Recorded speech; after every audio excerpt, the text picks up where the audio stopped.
నమస్కారం, news vision కు స్వాగతం. ముందుగా వార్తల్లోని ముఖ్యాంశాలు.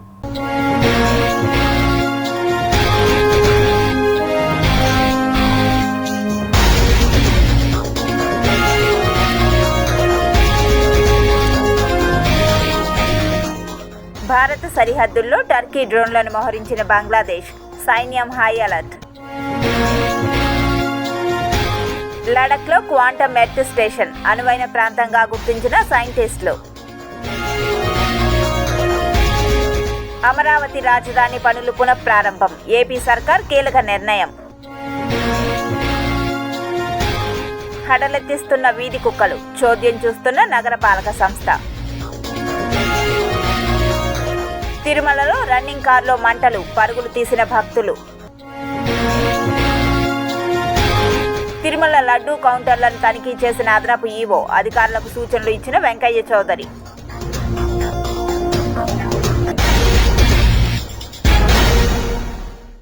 ఆంధ్రప్రదేశ్లో కూటమి ప్రభుత్వం ఏర్పడిన తర్వాత గతంలో నిలిచిపోయిన రాజధాని నిర్మాణ పనులను పునఃప్రారంభించేందుకు చకచక అడుగులు వేస్తోంది.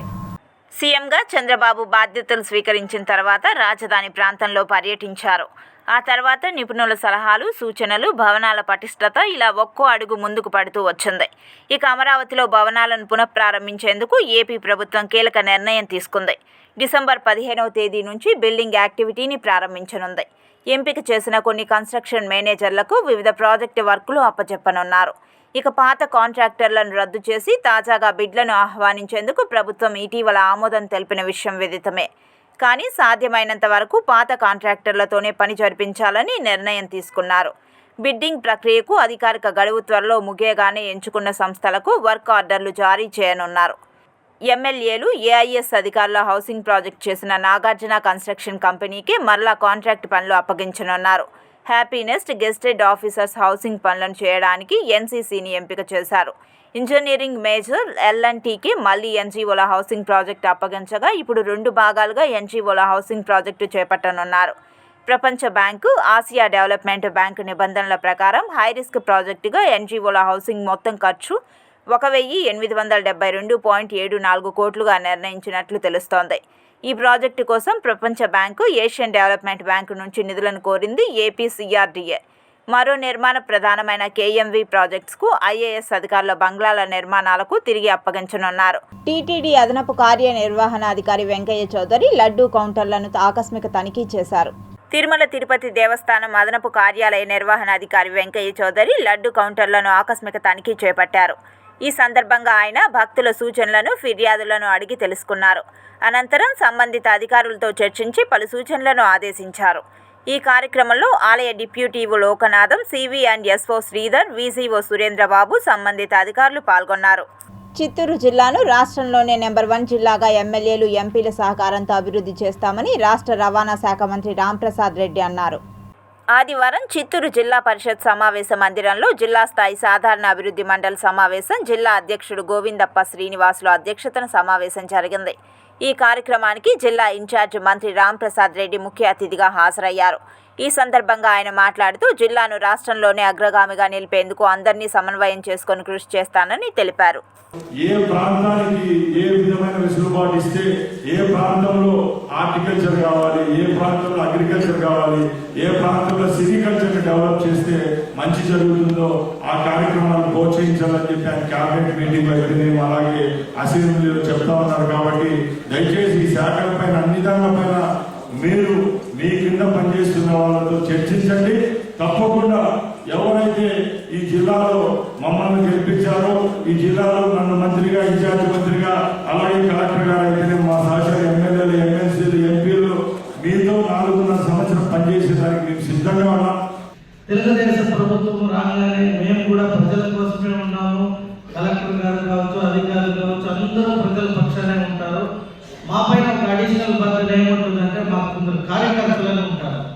ఒక పార్టీ కాబట్టి పార్టీని రిప్రజెంట్ చేస్తూ మేము ఎమ్మెల్యేస్ అయినాం కాబట్టి ప్రజలతో పాటు నాయకులు కూడా కొందరు మా దగ్గరకు చేయబడుతున్నారంటే చిన్నది అంటే పుష్పలో హీరో అల్లు జిల్లా కాకపోయినా అట్లీస్ట్ అడవి రాములు, ఎన్టీ రామారావు లెక్క ఆ పక్షులతోనో లేదా జంతువులతోనో కాలక్షేపం చేయాలి అని మా ఎమ్మెల్యేలు కూడా మా కార్యకర్తలకి కొద్ది ఫ్రీడమ్ తిరుపతిని డ్రగ్ ఫ్రీ నగరంగా తీర్చిదిద్దేందుకు అలాగే నేరరహిత ప్రాంతంగా మార్చేందుకు ప్రజలందరి సహకారం తప్పనిసరిగా ఉండాలని తిరుపతి జిల్లా ఎస్పీ సుబ్బరాయుడు, శాప్ చైర్మన్ రవినాయుడు పిలుపునిచ్చారు. ఆంధ్రప్రదేశ్ క్రీడా ప్రాధికార సంస్థ ఆధ్వర్యంలో మాదక ద్రవ్యాల నిర్మూలనకు అవగాహన ర్యాలీని నిర్వహించారు. ఈ సందర్భంగా ఎస్వి యూనివర్సిటీ నుంచి వేదిక్ యూనివర్సిటీ వరకు 10K, 5K, 3K రన్ నిర్వహించారు. ఈ కార్యక్రమానికి ముఖ్య అతిథిగా వచ్చిన ఎస్పీ సుబ్బరాయుడు జెండా ఊపి ర్యాలీ ప్రారంభించారు. ఆంధ్రప్రదేశ్ రాష్ట్రాన్ని డ్రగ్ రహిత రాష్ట్రంగా మార్చేందుకు ప్రతి ఒక్కరి సహకారం ఉండాలంటూ పిలుపునిచ్చారు. డ్రగ్స్ వద్దు బ్రో అంటూ యువత నినాదాలు చేస్తూ మత్తు పదార్థాల వల్ల కలిగే దుష్ప్రభావాలపై అవగాహన కలిగిస్తూ ర్యాలీని కొనసాగించారు. ప్రస్తుత సమాజంలో యువత మాదక ద్రవ్యాల వైపు మక్కువ చూపుతూ బంగారు భవితను చిత్తు చేసుకుంటున్నారని పేర్కొన్నారు. విద్యార్థులు చదువు వైపు, క్రీడల వైపు ఆసక్తి పెంచుకొని ఉత్తమ భావి భారత పౌరులుగా ఎదగాలని పిలుపునిచ్చారు. అసాంఘిక కార్యకలాపాలని అడ్డుకోవడం యువత ప్రధాన బాధ్యతని వారు తెలిపారు. సమాజంలో ఫిజికల్ ఫిట్నెస్ మరియు దేహ దారుఢ్యత, మానసిక దారుఢ్యత గురించి ముఖ్యంగా తెలియజేస్తూ అదేవిధంగా ఈనాడు రాష్ట్రంలో ఒక ఫ్లాగ్షిప్ ప్రోగ్రాంగా ప్రభుత్వం తెలియజేసిన డ్రగ్ రహిత ఆంధ్రప్రదేశ్లో భాగంగా డ్రగ్ రహిత తిరుపతి నగరాన్ని ఏర్పాటు చేయాలి. సైబర్ క్రైమ్ మరియు ఈ crime against women and girl child గురించి అవగాహన కల్పించాలని ఒక సదుద్దేశంతో ఈ కార్యక్రమంలో పోలీసు వారు పూర్తిగా పాల్గొనడం జరిగింది. డ్రగ్స్ రహిత ఆంధ్రప్రదేశ్ కార్యక్రమంలో భాగంగా ఈరోజు వైబ్ చేపట్టిన ఈ రన్కి చాలా మంచి స్పందన వచ్చింది తిరుపతిలో. ఈ డ్రగ్స్ అనేది యువతలో చాలా దుష్పరిమాణాలు చూపిస్తూ ఉంది. అది వాళ్ళకి తెలియజేసి హ్యాపీనెస్ అంటే ఏంటి, ఎంత ఫిజికల్గా ఫిట్ ఉండి వారి యొక్క భవిష్యత్తు ఎంత బాగుంటుంది, అదే డ్రగ్స్కి బానిసలైతే వాళ్ళ భవిష్యత్తు ఎంత నిర్వీర్యం అవుతుందని తెలియజేసి దీనికి సంబంధించి మన రాష్ట్ర ప్రభుత్వం ఈ మధ్యనే elite anti narcotics group for law enforcement eagle అనే వ్యవస్థని స్థాపించడం జరిగింది. వీరన్ మరియు sports authority, eagle, Tirupati police SP గారి నేతృత్వంలో బ్రహ్మాండంగా నిర్వహించడం జరిగింది. దాదాపు 7,000 నుంచి 10,000 మంది పూర్తిగా యువకులు, విద్యార్థులే పాల్గొనడం జరిగింది.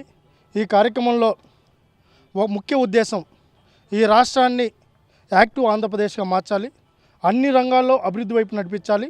దాంతోపాటు డ్రగ్స్ రహిత, గంజాయి రహిత, మద్యరహిత రాష్ట్రం కోసం ఒక క్రమశిక్షణగా, ఒక పద్ధతిగా పిల్లలు కానీ పెరగగలిగితే 2047 నాటికి చంద్రబాబు నాయుడు కలలు కన్నట్టు ఈ రాష్ట్రాన్ని స్వర్ణాంధ్రప్రదేశ్గా మార్చే పరిస్థితి ఉంటుంది. కాబట్టి ఇలాంటి అవేర్నెస్ కార్యక్రమాన్ని తిరుపతిలో తీసుకొని రావడం జరిగింది. యూత్ చాలా రాంగ్ ట్రాక్ తీసేసుకుంటున్నారు. ఆ మత్తులో పడిపోయి friendships, family, success, life, everything is all gone. But actual kick అనేది, అసలు యాక్చువల్ నష అనేది ఒక సక్సెస్ సాధించిన తర్వాత, లైఫ్లో మనం అచీవ్ చేయాలనుకున్న అచీవ్మెంట్స్ రీచ్ అయిన తర్వాత వచ్చే నష, అసలు అది వేరే level. So I would say rather than choosing that wrong నష, I would say choose the right one. సక్సెస్లో ఉండే ఆ కిక్కే వేరు. సో అలా చూస్ చేసుకుంటే బెటర్ ఉంటుంది యూత్ అంతా కూడాను. And I'm very happy to be here in Tirupati. And తిరుమలలో కారులో మంటలు చెలరేగిన ఘటన తీవ్ర కలకలం రేపింది. ఆర్టీసీ బస్టాండ్ వద్ద కారు దగ్ధమైంది. హఠాత్తుగా జరిగిన ఈ పరిణామంతో భక్తులు పరుగులు తీశారు. అగ్నిమాపక సిబ్బంది ఘటనా స్థలానికి చేరుకుని మంటలను అదుపు చేశారు. అప్పటికే మంటల్లో కారు ముందు భాగం పూర్తిగా దగ్ధమైంది. తిరుమలలో భక్తులు అప్రమత్తంగా వ్యవహరించడంతో పెను ప్రమాదం తప్పింది. ఇక ఈ ఘటనకు సంబంధించిన పూర్తి వివరాల్లోకి వెళ్తే, బెంగళూరుకి చెందిన భరత్ కుటుంబ సభ్యులతో కలిసి శ్రీవారి దర్శనార్థం కారులో తిరుమలకు వచ్చారు. మధ్యాహ్నం 2:30 బయలుదేరిన వారు రాత్రి 9:05 తిరుమలలో ఆర్టీసీ బస్టాండ్ ప్రాంతానికి చేరుకున్నారు. అయితే ఆ సమయంలో కారులోంచి పొగలు వస్తుండటం గమనించిన భరత్ అప్రమత్తమై వెంటనే కారులో నుంచి అందరినీ కిందకి దింపేశాడు. ఇక క్షణాల్లో మంటలు వ్యాపించాయి. సమాచారం అందుకుని ఘటనా స్థలానికి చేరుకున్న అగ్నిమాపక సిబ్బంది మంటలను అదుపు చేశారు. ఈ ఘటనలో కారు ముందు భాగం పూర్తిగా దగ్ధమైంది. అయితే కారులో ప్రయాణించిన భక్తులు సురక్షితంగా ఈ పెను ప్రమాదం నుంచి బయటపడ్డారు. బెంగళూరు నుంచి వస్తున్న భక్తులు వెహికల్లో ఇక్కడ పైకి రావడం జరిగింది. వీళ్ళు వస్తూనే ఇక్కడ ఈ వెహికల్లో చిన్న స్మోక్ జనరేట్ అవడంతో ఇమ్మీడియట్ గా అక్కడ ఉన్న పిలిగ్రిమ్స్ అంతా బయటకు దిగేయడం జరిగింది. దిగుతూనే ఇమ్మీడియట్ గా మనకి ఫైర్ స్టేషన్ కూడా మెసేజ్ రావడంతో, ఫైర్ స్టేషన్ నుంచి వెహికల్స్ ఇమ్మీడియట్ గా రావడంతో మనకి ఇంజన్ సైడ్ లో మాత్రమే డ్యామేజ్ అవ్వడం జరిగింది. మిగతా టైర్లు కానీ వెహికల్ లోపల ఉన్నటువంటి సీట్స్ కానీ మిగతా వాళ్ళకి ఎవరికి కూడా ఇబ్బంది లేకుండా అయిపోయాను. సో మెసేజ్ ఇమ్మీడియట్గా ఇవ్వడం వల్ల ఇమ్మీడియట్గా రెస్పాన్స్ ఇక్కడికి రావడంతో మనకి పెద్ద ప్రమాదం తప్పినట్టు అయింది. లేదంటే పక్కన వెహికల్స్ కూడా మనకి అంటుకునే అవకాశాలు ఉంటాయి, మిగతా వెహికల్స్ కూడా దెబ్బతినే అవకాశాలు ఉంటాయి. కాబట్టి సో అవి ఏమి జరగకోకుండా ఇమ్మీడియట్ ప్రికాషన్గా సో వర్క్ చేయడం జరిగింది. అందరూ మన విజిలెన్స్ వాళ్ళు, తర్వాత ఫైర్ డిపార్ట్మెంట్ అందరూ కలిసి సో ఎలాంటి సమస్యలు లేకుండా దీన్ని క్లియర్ చేయడం. ఎవరికి ఇంజురీస్ ఏం కాలేదు. అందరూ ఇమ్మీడియట్ గా వాళ్ళకి అక్కడ ఫస్ట్ స్మోక్ జనరేట్ అయిందని డ్రైవర్ అబ్జర్వ్ చేయడంతో ఇమ్మీడియట్ గా దిగేశారు. వాళ్ళంతా దిగేస్తూనే వాళ్ళకి ఎలాంటి సమస్య లేకుండా ఇబ్బంది లేకుండా అయిపోయింది. సో అది గమనించుకోకుండా ఉండింటే కొద్దిగా ఏదైనా సమస్య అయ్యేదానికి అవకాశం లేదు. కాబట్టి వాళ్ళు అప్రమత్తంగా ఉండడంతో ఎలాంటి సమస్య లేకుండా వాళ్ళు ఇబ్బంది లేకుండా బయటకు రావడం. తిరుమల శ్రీవారిని కంచి పీఠాధిపతి శ్రీ శ్రీ శ్రీ విజయేంద్ర సరస్వతి స్వామీజీ దర్శించుకున్నారు. తిరుమల శ్రీవారిని కంచి పీఠాధిపతి శ్రీ శ్రీ శ్రీ విజయేంద్ర సరస్వతి స్వామీజీ దర్శించుకున్నారు. అనంతరం మీడియాతో మాట్లాడుతూ దేశంలో సనాతన ధర్మ స్థాపనలో తిరుమల ప్రధాన పాత్ర పోషిస్తుందని తెలిపారు. టీటీడీ నూతన ధర్మకర్తల మండలి ఇటీవల తీసుకున్న నిర్ణయాలు చాలా అభినందనీయంగా ఉన్నాయన్నారు. తిరుమల పవిత్రతను కాపాడే విధంగా భక్తులకు మేలు చేకూరేలా నిర్ణయాలు తీసుకోవడం ప్రశంసనీయమని తెలిపారు. తిరుమలను మరింత సుందర దివ్యక్షేత్రంగా తీర్చిదిద్దాలని, వేద విద్య వ్యాప్తికి కృషి చేయాలని ఆయన సూచించారు. అపౌరుషేయమైన వేదాలు మనకు ప్రమాణము. ఈ వేదాలే మనకు జీవిత పద్ధతిని నేర్పిస్తుంది. లైఫ్ స్టైల్ అని ఏది ఉంటుందో, మనిషి ఎలా ఉండాలి, ఎలా ఉండకూడదు అని ఆచరణాన్ని మన సనాతన హైందవ ధర్మం మనకు నేర్పిస్తుంది. అందుకని విశ్వశాంతి, ఇప్పుడు లోకంలో శాంతి కలగాలి. ఇప్పుడిప్పుడు శాంతికి ఒక సూచనలు కనిపిస్తున్నాయి. దీంట్లో మన భారతదేశం ముఖ్య పాత్ర వహిస్తున్నది.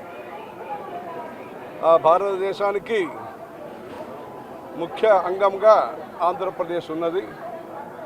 ఈ దేశంలో ధర్మ ప్రచారం ముఖ్యంగా జరగాలి. ధర్మ ప్రచారం మంచిగా జరిగితే వ్యవసాయం కానీ, వ్యాపారం కానీ, మంచి నిర్వహణ కానీ అన్నీ బాగుంటుంది. అందుకని ధర్మ ప్రచారానికి ఈ దేశంలో ముఖ్య కేంద్రంగా ఉండేది, ప్రధాన కేంద్రంగా ఉండేది, కేంద్ర బిందువుగా ఉండేది మన తిరుమల తిరుపతి దేవస్థానము. అందుకని ఈ తిరుమల తిరుపతి దేవస్థానం మంచిగా జరిగితే అప్పుడు అన్నీ కూడా బాగుంటుంది. Shri Venkateswara university central library ఆధ్వర్యంలో 2 రోజుల పాటు నిర్వహించిన జాతీయ సదస్సు ఘనంగా ముగిసింది. ఎస్వి యూనివర్సిటీలోని సెనేట్ హాల్లో technology, education and media for academic and public library empowerment అనే అంశంపై 2 రోజుల పాటు జరిగిన జాతీయ సదస్సు ఆదివారం ముగిసింది. ఈ సందర్భంగా నిర్వాహకులు మాట్లాడుతూ దేశంలోని అన్ని గ్రంథాలయాల్లో ఉన్న డేటాను మారుతున్న కాలానికి అనుగుణంగా డిజిటలైజేషన్ ద్వారా అనుసంధించాలని తెలిపారు.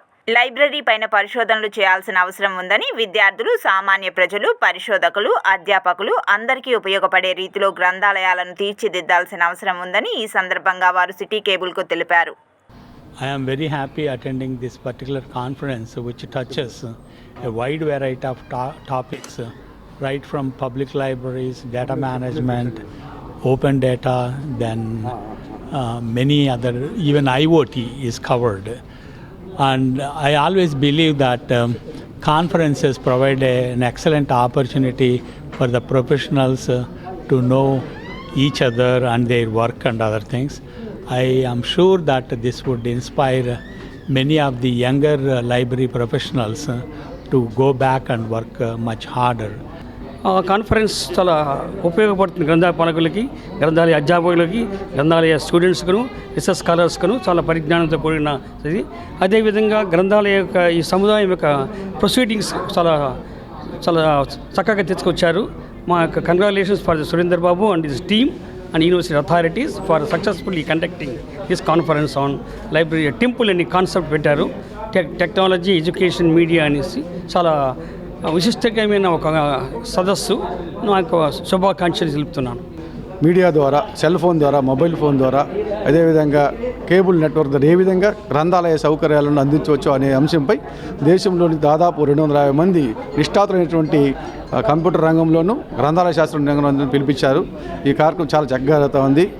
మరి ఇక్కడ కార్యక్రమాన్ని ప్రోత్సహించినందుకు విశ్వవిద్యాలయ ఉపకులపతి ఆచార్య అప్పారావు గారికి, భూపతి నాయుడు గారికి ధన్యవాదాలు తెలియజేసుకుంటూ ఒత్తిడిని అధిగమించేందుకు భగవద్గీత ఎంతగానో దోహదపడుతుందని మేధావులు అభిప్రాయపడుతున్నారు. చిన్నారుల్లో దాగున్న సృజనాత్మక శక్తిని వెలుగు తీయడంలో భాగంగా భగవద్గీత కంఠస్థ పోటీలను నిర్వహించారు. పురాణాలు, ఇతిహాసాల్లో భగవద్గీత గొప్ప గ్రంథం. నేటి పోటీ ప్రపంచంలో చిన్నవారి నుంచి పెద్దవాళ్ల వరకు ఒత్తిడికి గురవుతున్నారు. ప్రధానంగా విద్యార్థులు ఇందుకు ఎక్కువగా లోనవుతున్నారు. పరీక్షల్లో మంచి మార్కులు సాధించలేదని కొందరు, ర్యాంకులు సాధించలేదని మరికొందరు మానసిక క్షోభకు గురవుతున్నారు. విజయాన్ని తప్ప అపజయాలను తట్టుకునే శక్తి లేకపోవడం, గడ్డు పరిస్థితులు, ఒత్తిడిని ఎదుర్కొనే సామర్థ్యం లేక బలహీనపడుతున్నారు. దీంతో విద్యార్థుల్లో ఆత్మస్థైర్యం, వ్యక్తిత్వ వికాసం పెంపొందించడానికి భగవద్గీత ఎంతగానో దోహదపడుతుందని తిరుమల తిరుపతి దేవస్థానం హిందూ ధర్మ ప్రచార పరిషత్ అధికారులు భావించారు. ఇందులో భాగంగా తిరుపతి అన్నమాచార్య కళామందిరంలో భగవద్గీత కంఠస్థ పోటీలను నిర్వహించారు.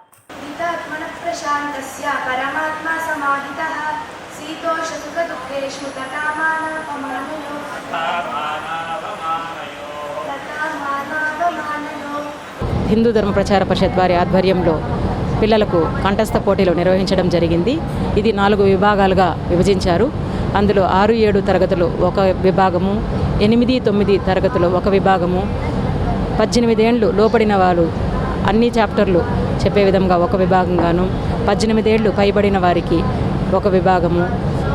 ఈసారి ఎంచుకున్న అంశము 6వ అధ్యాయము ఆత్మ సంయమన యోగము గురించి ఈనాడు పోటీలను నిర్వహిస్తున్నాము. నా పేరు కేపీ శ్రీముకుంద. నేను లిటిల్ ఏంజల్స్ హై స్కూల్లో చదువుతున్నాను. నేను 8వ తరగతి చదువుతున్నాను. సర్వధర్మాన్ పరిత్యజ్య మామేకం శరణం వ్రజ అహం త్వా సర్వపాపేభ్యః మోక్షయిష్యామి మా శుచః. నేను దత్తపీఠం ద్వారా సంపూర్ణ భగవద్గీతను నేర్చుకున్నాను. నా పేరు హేమ వెంకటనారాయణ. అయితే నేను భగవద్గీతని కేవలం ఈ పోటీలకేనే విదితం కాకుండా నా జీవనశైలిలో కూడా భగవద్గీత అర్థాన్ని జీవితంలో ఎలా నిలుపుకోవాలనే దాని గురించి తెలుసుకుంటూ తదుపరి జీవితంలో దాని యొక్క విలువలని పెంపొందించుకోవాలని ఒక దృఢ నిశ్చయం. బ్యాంకు ఉద్యోగస్తులు సామాజిక సేవలో చురుకైన పాత్ర పోషిస్తున్నారని టీబీఈసీసీ ప్రధాన కార్యదర్శి ధన్వంత్ కుమార్ తెలిపారు. ప్రతి సంవత్సరం కార్తీక మాసంలో కపిల తీర్థం వద్ద భక్తులకు బ్యాంకు ఉద్యోగస్తుల సంఘం ఆధ్వర్యంలో అన్నదానం చేస్తామన్నారు. ఈ సందర్భంగా ధన్వంత్ కుమార్ మీడియాతో మాట్లాడుతూ భవిష్యత్తులో మరిన్ని సామాజిక కార్యక్రమాలను చేపట్టనున్నామని తెలిపారు. ప్రభుత్వ రంగ బ్యాంకులు ప్రజలందరికీ వివిధ ప్రయోజనాలను అందిస్తున్నాయన్నారు. ప్రజలందరూ బ్యాంకు ఖాతాలను పొంది ప్రభుత్వం అందిస్తున్న సంక్షేమ పథకాలను సద్వినియోగం చేసుకోవాలని కోరారు. ప్రతి సంవత్సరం మేము కార్తీక మాసంలో అన్నదాన ప్రసాదం చేస్తాము. అదేవిధంగా ఇప్పుడు దాదాపు 10 సంవత్సరాల నుంచి మేము ఈ అన్నదాన కార్యక్రమాన్ని చేస్తున్నాము. ప్రభుత్వ రంగ బ్యాంకుల్లో పనిచేసే ప్రతి ఒక్కరూ, ప్రైవేట్ బ్యాంకుల్లో పనిచేసే ప్రతి ఒక్కరు ఉద్యోగులు దీనికి సహకరించారు. అందులో భాగంగా ఈరోజు కపిల్ తీర్థం దగ్గర ఈ యొక్క అన్నదాన కార్యక్రమాన్ని చేపట్టాము. ముఖ్యంగా బ్యాంకులు ప్రజలకు ఇచ్చే సేవలే కాక సామాజిక సేవలు కూడా మేము యూనియన్ తరపున చాలా పలు కార్యక్రమాలు చేశాము. ఎందుకంటే ఆర్ఫన్స్ కానీ మూగజీవులు కానీ లాస్ట్ మంత్ కూడా ఇవ్వడం జరిగింది. అదేవిధంగా ప్రభుత్వ రంగ బ్యాంకుల్ని జాతీయం చేసినప్పుడు జూలై 19ని పురస్కరించుకొని పాస్ అనే వికలాంగుల కేంద్రానికి మేము మొన్ననే అల్పాహారం అందించడం జరిగింది. 10 ఏళ్లుగా ఇక్కడ వనభోజన కార్తీక మాసం ఇది అన్నదానం కార్యక్రమం చేస్తున్నాము. అదేవిధంగా లోకల్ కోఆర్డినేషన్ కమిటీ ద్వారా ప్రతినిత్యం ప్రతి సేవలోనూ మేమందరం పాల్గొనడం జరుగుతుంది. ఈరోజు ఈ అన్నదానం కార్యక్రమం కూడా నిత్యం జరుగుతూనే ఉంటుంది. ప్రతి సంవత్సరం ఈ కార్తీక మాసంలో చేయడం జరుగుతుంది.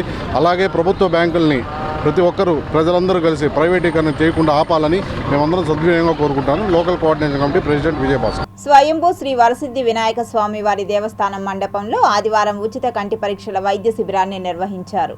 రాష్ట్ర దేవాదాయ ధర్మాదాయ శాఖ సూచనల మేరకు వరసిద్ధి వినాయక స్వామి దేవస్థానం మరియు శ్రీ వెంకటేశ్వర అరవింద్ ఐ హాస్పిటల్ తిరుపతి వారి ఆధ్వర్యంలో ఈ వైద్య శిబిరాన్ని నిర్వహించారు.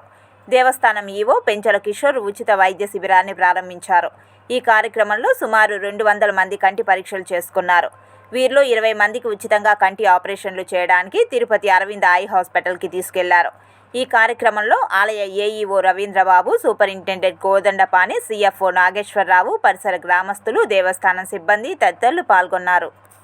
2 రోజులుగా చిత్తూరు నగరంలోని రెవెన్యూ భవన్లో జరిగిన ఏపీ రాష్ట్ర 3వ క్యారం బోర్డు టోర్నమెంట్ 2024 పోటీలు ఆదివారం ముగిశాయి. ఏపీ రాష్ట్ర క్యారం బోర్డు క్రీడా జిల్లా అసోసియేషన్ ఆధ్వర్యంలో జరిగిన ఈ పోటీలలో 150 మంది క్రీడాకారులు పాల్గొన్నారు. ఈ క్రమంలో పురుష, మహిళా విభాగాలలో 6 మంది చొప్పున మొత్తం 12 మందిని రాష్ట్ర స్థాయి పోటీలకు ఎంపిక చేశారు.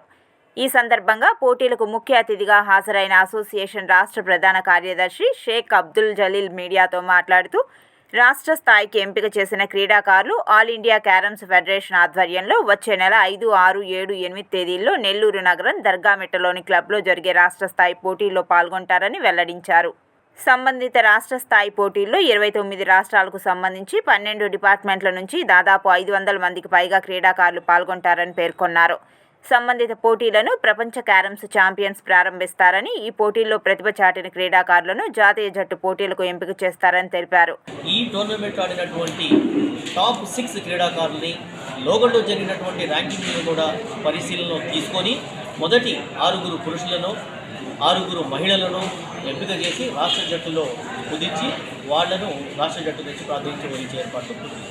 నెల్లూరులో జరిగేటువంటి ఆల్ ఇండియా ఫెడరేషన్ తరఫున జరిగేటువంటి పోటీల్లో నేషనల్స్ జరుగుతుంది. 29 రాష్ట్రాల నుంచి కూడా అక్కడ క్రీడాకారులు పార్టిసిపేట్ చేస్తారు. అక్కడ ఛాంపియన్స్లో వరల్డ్ ఛాంపియన్స్కి వెళ్ళడానికి అవకాశం కల్పిస్తారు. ఆంధ్రప్రదేశ్ రాష్ట్రంలో రెసిడెన్షియల్ పాఠశాలల బంగారు భవిష్యత్తును కాపాడేందుకు రాష్ట్ర ప్రభుత్వం ముందుకు రావాలని గ్యారంపల్లి గురుకుల పాఠశాల విద్యార్థులు ప్రభుత్వాన్ని విజ్ఞప్తి చేస్తూ ర్యాలీని కొనసాగించారు. శ్రీ వెంకటేశ్వర యూనివర్సిటీ ఆడిటోరియం నుండి అలిపిరి గరుడ కూడలి వరకు 5 కిలోమీటర్ల మేర ర్యాలీని నిర్వహించారు. 150 మంది గ్యారంపల్లి గురుకుల పాఠశాల పూర్వ విద్యార్థులు ర్యాలీలో పాల్గొన్నారు. ఆంధ్ర రాష్ట్ర వ్యాప్తంగా వివిధ రంగాలలో స్థిరపడిన పూర్వ విద్యార్థులు ఒక్కసారిగా యూనివర్సిటీ ఆడిటోరియం వద్ద సందడి చేశారు. గురుకుల పాఠశాలల బంగారు భవిష్యత్తు కోసం రాష్ట్ర ప్రభుత్వం కార్యాచరణ వెంటనే ప్రారంభం కావాలని కోరుతూ ఎస్వి ఆధ్వర్యం నుంచి జూ పార్క్ మీదుగా వేదిక యూనివర్సిటీ అలిపిరి గరుడ కూడలి వరకు ర్యాలీని కొనసాగించారు. ఇదే లాస్ట్ ఇయర్ ఇదే విధంగా మనం రూబీ సెలబ్రేషన్స్ కూడా లాస్ట్ ఇయర్ జరగడం అయింది. దీని కంటిన్యూషనే మన కార్యక్రమాలు అనుబంధంగా స్టార్ట్ చేశాం. ఈ గ్యారంపల్లి ప్రతిష్టను పెంచడము, దీన్ని జనాలకు తీసుకెళ్లే ముఖ్య ఉద్దేశంతో ఈ వాగ్దానం స్టార్ట్ చేయడం ముఖ్య ఉద్దేశం. శ్రీ సిద్ధి Vinayaka taxi drivers welfare association నూతన కార్యవర్గాన్ని అభినందించిన పసుపులేటి హరిప్రసాద్. తిరుపతి విష్ణు నివాసం ఎదురుగా ఉన్న శ్రీ సిద్ధి Vinayaka taxi drivers welfare association నూతన కార్యవర్గాన్ని ఎన్నుకోవడం జరిగింది. ఈ కార్యక్రమానికి ముఖ్య అతిథిగా జనసేన నాయకులు డాక్టర్ పసుపులేటి హరిప్రసాద్ పాల్గొని టాక్సీ డ్రైవర్లకు సూచనా సలహాలు అందించడం జరిగింది. వీరందరూ కూడా రాబో రోజుల్లో మంచి పేరు తిరుపతికి తీసుకురావాలని, యాత్రికులతో సహృదయ భావంతో కలిగి ఉండాలని, అలాగే ఈ అసోసియేషన్ కూడా బలంగా ఉండి వీరందరూ కూడా ఒక్క మాట మీద నిలబడి ప్రతి ఒక్కరు కూడా ఒకరికొకరు సాయం చేసుకుంటూ, అలాగే యాత్రికులకి గౌరవిస్తూ తిరుపతికి మంచి పేరు తీసుకొని రావాల్సిందిగా వీళ్ళందరినీ కోరుకుంటూ. భారత్తో కయ్యానికి కాలు దువ్వుతోంది బంగ్లాదేశ్. ఈసారి ఏకంగా భారత్ సరిహద్దుల్లో టర్కీ నుంచి తీసుకున్న డ్రోన్లను మోహరించడం చర్చనీయాంశంగా మారింది. పశ్చిమ బెంగాల్ సమీపంలో బంగ్లాదేశ్ డ్రోన్లను మోహరించినట్లు వెలుగులోకి రావడంతో అప్రమత్తమైన భారత్ సైన్యం బంగ్లాదేశ్ సరిహద్దుల్లో నిఘాను పెంచింది. భారత్ బంగ్లాదేశ్ మధ్య ఉన్న పరిస్థితులు రాను రాను తీవ్ర ఉద్రిక్తంగా మారే అవకాశాలు కనిపిస్తున్నాయి. ఈ క్రమంలోనే పశ్చిమ బెంగాల్ సరిహద్దుల్లో బైరక్టార్ TB2 కిల్లర్ డ్రోన్ను బంగ్లాదేశ్ ఆర్మీ మోహరించడం ఇప్పుడు తీవ్ర ఉద్రిక్తతకు దారితీస్తోంది. ఇప్పటికే ఆ ప్రాంతంలో బంగ్లాదేశ్ సైన్యం భారీగా మోహరించడంతో ఆ ప్రాంతంలో తీవ్ర ఉద్రిక్తంగా మారింది. ప్రస్తుతం ఆ ప్రాంతం భారత్లో చాలా సున్నితమైనదిగా పరిగణిస్తుంటారు. టర్కీకి చెందిన ఈ TB2 డ్రోన్ చాలా శక్తివంతమైందని చెబుతారు. ఇది దాడి చేయడం మాత్రమే కాకుండా గూఢచర్యం చేయడంలో కూడా సహాయపడుతుందని తెలుస్తోంది. దీంతో 2 దేశాల మధ్య పరిస్థితులు వేగంగా మారుతున్నాయి. ఇక ఈ TB2 డ్రోన్లను బంగ్లాదేశ్లో 67వ ఆర్మీ నిఘా కార్యకలాపాల కోసం ఉపయోగిస్తున్నారు. అయితే వీటిని బంగ్లాదేశ్ రక్షణ అవసరాల కోసం మోహరించామని చెప్పినప్పటికీ అత్యాధునిక డ్రోన్లను సున్నితమైన ప్రాంతాల్లో మోహరింపజేయడం ప్రస్తుతం తీవ్ర చర్చనీయాంశంగా మారింది. ప్రస్తుతం బంగ్లాదేశ్లో రాజకీయ అస్థిరత నెలకొన్న వేళ ఆ పరిస్థితిని ఉపయోగించుకుని పలు ఉగ్రవాద గ్రూపులు, స్మగ్లింగ్ నెట్వర్క్లు భారత్లోకి చొరబడుతున్నాయని పలు నివేదికలు చెబుతున్న వేళ ఈ డ్రోన్ల మోహరింపు జరగడం హాట్ టాపిక్గా మారింది. షేక్ హసీనా దేశం విడిచి పారిపోయిన తరువాత సరిహద్దుల్లో భారత వ్యతిరేక చర్యలు కూడా పెరిగాయి. దీంతో పాటు రాజకీయ అస్థిరత నేపథ్యంలో భారత సరిహద్దుల మధ్య అత్యాధునికమైన UAV విస్తరణ మరింత నిఘా అవసరమని ఓ సీనియర్ ఇంటెలిజెన్స్ అధికారి తెలిపారు. ఇక బంగ్లాదేశ్లో ప్రస్తుతం నెలకొన్న పరిస్థితుల నేపథ్యంలో భారత సైన్యం ఇప్పటికే అప్రమత్తమైంది. సరిహద్దుల్లో బంగ్లాదేశ్ తాజాగా డ్రోన్లను మోహరించడాన్ని అధికారులు నిశ్చితంగా పరిశీలిస్తున్నారు. దీంతో ఆ ప్రాంతాల్లో కౌంటర్ డ్రోన్ ఆపరేషన్లను కూడా మరింత ముమ్మరం చేశారు. ఈ క్రమంలోనే బంగ్లాదేశ్లో పరిస్థితిని ఎప్పటికప్పుడు తెలుసుకునేందుకు భారత్ నిఘాను కూడా ఉపయోగిస్తోంది. ఉపగ్రహ ఆధారిత క్వాంటం సమాచారాల ప్రసారాల సాంకేతికతపై భారత్ ప్రత్యేకంగా దృష్టి పెట్టింది. కమ్యూనికేషన్లో అత్యధిక నాణ్యత, భద్రత కోసం క్వాంటం టెక్నాలజీని వాడుకోవాలని నిర్ణయించింది. సంప్రదాయ శాటిలైట్ కమ్యూనికేషన్ల కంటే శాటిలైట్ ఆధారిత క్వాంటం కమ్యూనికేషన్లు విశిష్టమైనవి. సంప్రదాయ విధానాల్లో అయితే మెగాహెర్ట్జ్, గిగాహెర్ట్జ్ ఫ్రీక్వెన్సీల్లో సమాచార మార్పిడి జరుగుతోంది. క్వాంటం కమ్యూనికేషన్లలో మాత్రం టెరాహెర్ట్జ్ ఫ్రీక్వెన్సీ ఉపయోగిస్తారు. దీంతో డేటా మార్పిడి సామర్థ్యం ఎన్నో రెట్లు పెరుగుతోంది. క్వాంటం ప్రసారాల రంగంలో తదుపరి పరిశోధనలకు గాను గ్రౌండ్ స్టేషన్ ఏర్పాటు కోసం రామన్ రీసెర్చ్ ఇన్స్టిట్యూట్ సైంటిస్టులు అన్వేషణ ప్రారంభించారు. అడ్వాన్స్డ్ అబ్జర్వేటరీ కేంద్రాలైన లద్దాఖ్లోని హన్లే గ్రామంలో ఉన్న ఇండియన్ ఆస్ట్రానమికల్ అబ్జర్వేటరీ, రాజస్థాన్లోని మౌంట్ అబూ అబ్జర్వేటరీ, నైనిటాల్లోని ఆర్యభట్ట ఇన్స్టిట్యూట్ ఆఫ్ అబ్జర్వేషనల్ సైన్సెస్ను పరిశీలించారు. ఆయా కేంద్రాల్లోని ఓపెన్ సోర్స్ డేటాను విశ్లేషించారు. క్వాంటం సంకేతాలను అంతరిక్షంలోకి పంపించడానికి హన్లేలోని ఇండియన్ ఆస్ట్రానమికల్ అబ్జర్వేటరీ సరిగ్గా సరిపోతుందని తేల్చారు. ఇక్కడే ఎర్త్ స్టేషన్ ఏర్పాటు చేయాలని ప్రతిపాదిస్తున్నారు. దీనిపై ప్రభుత్వం తుది నిర్ణయం తీసుకోవాల్సి ఉంది. హన్లే గ్రామం సముద్ర మట్టానికి అత్యంత ఎత్తులో ఉన్న ఎడారి ప్రాంతం. ఇక్కడ పొడి వాతావరణం ఉంటుంది. నీరు ఆవిరయ్యే రేటు తక్కువ. క్వాంటం టెక్నాలజీపై పరిశోధనలకు ఈ ప్రాంతం చాలా అనువుగా ఉంటుందని గుర్తించారు. ప్రభావవంతమైన శాటిలైట్ కమ్యూనికేషన్ సిస్టమ్స్ ఏర్పాటుకు క్వాంటం సంకేతాలను భూవాతావరణం గుండా ఎలాంటి ఆటంకాలు లేకుండా అంతరిక్షంలోకి పంపించడం అత్యంత కీలకం. అందుకు ఇండియన్ ఆస్ట్రానమికల్ అబ్జర్వేటరీ సరిగ్గా సరిపోతుందని సైంటిస్టులు చెబుతున్నారు. క్వాంటం సిగ్నల్స్ను ప్రాథమికంగా క్వాంటం కమ్యూనికేషన్, క్వాంటం కంప్యూటింగ్ వ్యవస్థల్లో ఉపయోగిస్తారు. ఇందులో అత్యంత సూక్ష్మమైన ఫోటాన్లు, ఎలక్ట్రాన్లు, అణువుల ద్వారా సమాచార మార్పిడి జరుగుతుంది కాబట్టి నాణ్యత అత్యున్నత స్థాయిలో ఉంటుంది. డేటా సెక్యూరిటీ విషయంలో క్వాంటం టెక్నాలజీ పాత్ర నానాటికి పెరుగుతోందని నిపుణులు పేర్కొంటున్నారు. భవిష్యత్తులో అత్యాధునిక క్వాంటం టెక్నాలజీ ప్రాజెక్టులకు ఇండియా కేంద్ర స్థానంగా మారుతుందని, ఇక్కడున్న భౌగోళిక వైవిధ్యమే అందుకు కారణమని చెబుతున్నారు. వార్తలు ముగించే ముందు ముఖ్యాంశాలు మరోసారి.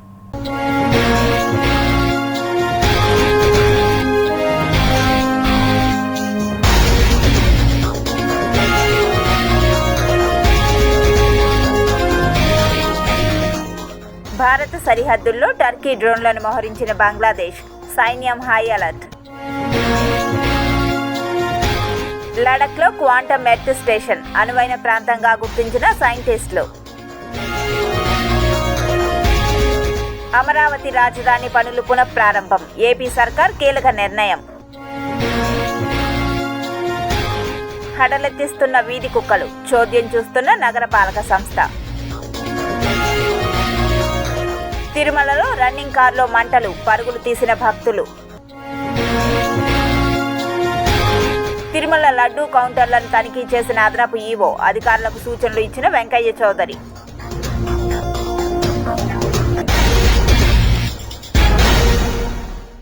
ఈ వార్తలు ఇంతటితో సమాప్తం. సమగ్ర సమాచారంతో న్యూస్ విషయంలో మళ్ళీ కలుద్దాం. అంతవరకు సెలవు. నమస్కారం.